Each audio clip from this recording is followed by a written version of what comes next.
اچھا، آپ پر ایک الزام یہ ہے علامہ صاحب کہ آپ یہ کہتے ہیں کہ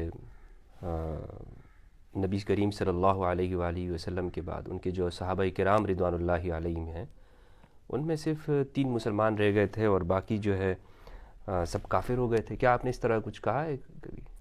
دیکھیے، پہلے تو میں ان دوستوں سے جو سن رہے ہیں، میرے عزیز سنی شیعہ جو بھی آپ کا یہ آج کا انٹرویو سنیں گے، ان سے کہوں گا کہ ایک قاعدہ ضرور بنا لیجئے کہ آدھا کلپ اور آگے پیچھے سے کٹی ہوئی گفتگو وہ سن لیں، شاید ایک بات اس میں سے کوئی مل جائے، لیکن اس کی بنیاد پر کسی کے بارے میں فیصلہ نہیں کریں، کیونکہ وہ جو گفتگو ہے وہ ایک تسلسل کے ساتھ ایک بحث کا روال ہوتا ہے. آپ فقیہ ہیں، عالم دین ہیں، مدارس میں بھی ہمارے ہاں ایک روال بحث کے تحت گفتگو کی جاتی ہے، ترتیب ہوتی ہے گفتگو کی کہ یہ بات ہوگی، پھر یہ بات ہوگی، پھر یہ بات ہوگی.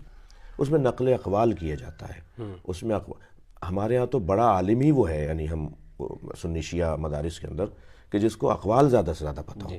علماء کے اقوال کو جو زیادہ جانتا ہوگا وہ زیادہ بڑا عالم شمار کیا جاتا ہے. اب اگر گفتگو میں نقل اقوال کیا جا رہا ہو کہ بھئی یہ نظریہ ہے، یہ نظریہ ہے، یہ نظریہ ہے، اور پھر اگر عشرہ اور خمسہ اور ہم کہیں جی کل بات پوری کریں گے، تو بڑی خطرناک بات ہو گئی. یہ تو یعنی کل والی گفتگو جو ہونی ہے وہ آج والے بندے نے سنی نہیں یا سنے گا ہی نہیں، اور اس نے یہاں سے بات اٹھائی. اور یہ جو بات ہوئی تھی کہ تو یہ میں نے یقیناً کی ہے، مگر اس کی ایک پوری گفتگو تھی، تسلسل تھا، نقل قول تھا. لہٰذا میں اگر آج آپ مجھ سے سوال کریں کہ ٹھیک ہے جی وہ نقل قول تھا اور وہ بات آدھی ہو گئی، آج آپ بتائیے کہ آپ کیا کہتے ہیں. ہم ہرگز یہ نہیں کہتے کہ صحابہ کرام سوائے 3 کے سب کافر ہو گئے تھے. ہم ہرگز یہ نہیں کہتے. ہم ہرگز یہ نہیں کہتے. ہم تکفیر کے قائل ہی نہیں ہیں.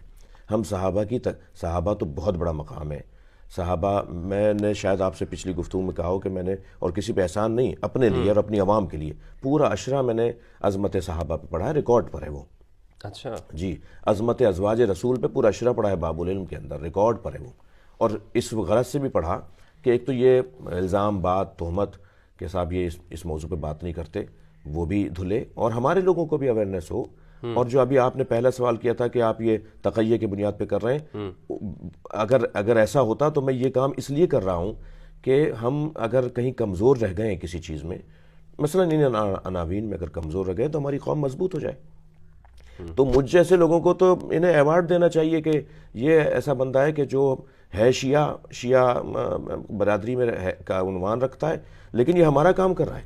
آپ کو صحابہ کی عظمت عام کروانی ہے نا، تو اگر کوئی شیعہ عظمت کے اوپر بات کر رہا ہو تو آپ کو وہ برا کیوں لگتا ہے؟ آپ کا اہل نبی سے جڑے ہوئے لوگوں کی تعریف کروانی ہے نا. اور اگر میں فرض کریں تقیہ میں بھی کر رہا ہوں تو فائدہ تو آپ کا ہو رہا ہے. غلط بات یہ ہے کہ آدھا کلپ دیکھ کر اور بات پوری نہ سنے بغیر بات کو کر دینا، یہ انتہائی نامعقول بات ہے اور یہ فسادی لوگوں کی علامت ہے. بالکل. میں دوبارہ تکرار کر رہا ہوں، ہم تکفیر صحابہ کے قائل نہیں ہیں، اور نہ ہی آج کسی مسلمان کی تکفیر.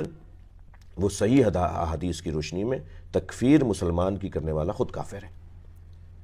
اچھا، صحیح حدیث کے مطابق مسلمان کی تکفیر کرنے والا خود کافر ہے.